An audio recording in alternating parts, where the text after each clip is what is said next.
Good afternoon and welcome to JP Tennis. This is John Phillips, Rackets Director at the Seagate Country Club, sharing with you my thoughts on tennis. This week I'm focusing on the conversation that you have to have with players, and sometimes it's a difficult conversation. Sometimes it's a controversial conversation. It has to do with a player's level. I can say this because I think more people need to say this. You need to be honest. I think one of the first things that you actually want to do, one of the first things that you're tempted to do when a player approaches you about level is to lie. And you want to lie because you want to quote unquote keep your job. You want to be on the good side. You want to make sure that that standing lesson doesn't go away. But you're going to be a failure long term. It's a classic example of you win the battle, but you're going to lose the war. You have to be honest. And it's gotten to a point where I think it's gotten out of control, where players have continued to feel entitled because they just haven't been told the truth.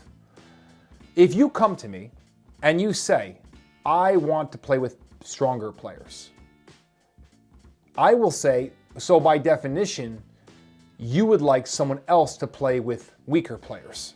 And they'll say, what do you mean? I'll say, well, if you want to play with someone stronger than you, then by definition, I need to find someone who would like to play with someone who is weaker than them.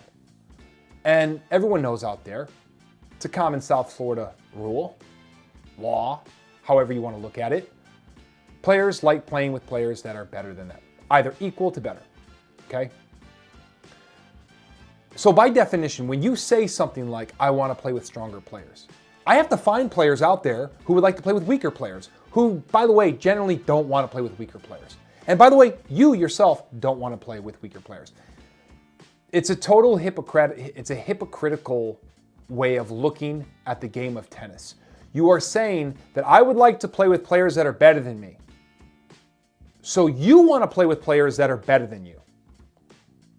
But when it comes down to other players, they shouldn't have the right to play with players that are better than them. They should have the ability, they should be forced to, or inclined to, or encouraged to play with players that are weaker than you. What you are doing is you're setting two classes of citizens. One over here, you. You want to play with people that are better than you.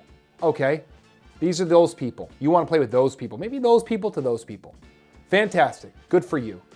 Well, guess what that means by definition? These people have to wake up in the morning and say, you know what? I want to play with people who are weaker than me. And guess what? They don't want to do it. Why? Same reason you don't want to do it. And so here we are, continually telling players, oh yeah, like, I agree, I'm going to match you up. Oh, I think you're just as good as this person. Or, yeah, you're a 3.0 to 3.5-ish player. You know, like, whatever the case is. And you're matching people up. And I think you need to be able to call out those members because you care about them and you love them and you actually want them to get better. And the first thing they need to do is be honest with themselves about the double standard that they're creating. And you have to say, look, you're not playing with those players because you're not at their level. The way you get at their level is that you start to beat those players at that level. And you do it by little things over a long period of time. I'll say that again. Little things over a long period of time. And I don't want to hear it from people who say, well, I can't get better if I don't play with players that are better than me. I don't want to hear it. This is coming from someone, myself, who was not around people who were far better than me growing up as a kid. It wasn't until college where I actually stepped on a court and I realized, oh my gosh, 90% of the team is better than me. It wasn't until college, 18, 19, kind of a long time in this specific sport if you want to become good at something. Kind of hard to start at 18, 19 with your first, but guess what? The competitive nature was there, and there were enough opportunities when I was younger, despite not having enough people compete against me, where I could improve. There were no excuses for something like, get your first serve in. That's a great one. Oh, you want to play with someone that's better than you? Great, get your serve in. How about that? How about we start very basic? How about we start with something that we don't need several players. We don't need several players to jump on the court with us that are at neutral or a little higher than us so we can get better. Actually, all we have to do is grab a hopper, go out on the courts a couple days a week, and get a serve in. Oh, and by the way, get your first serve in. So the person at the net doesn't have to wait 15 minutes until you hit your next serve. And so I'm exaggerating on that point at the end there, but I think you get where I'm going with this. I agree. Playing with players that are neutral to better is fantastic, but that means by definition, that player that you would like to play with, you're asking them to operate from a total different mindset than you are. Kind of hypocritical. Setting a little bit of a double standard. How do you deal with this situation? You don't get picky. You kind of mix it up a little bit. Yeah, sometimes you're going to play with someone slightly better and maybe slightly underneath you.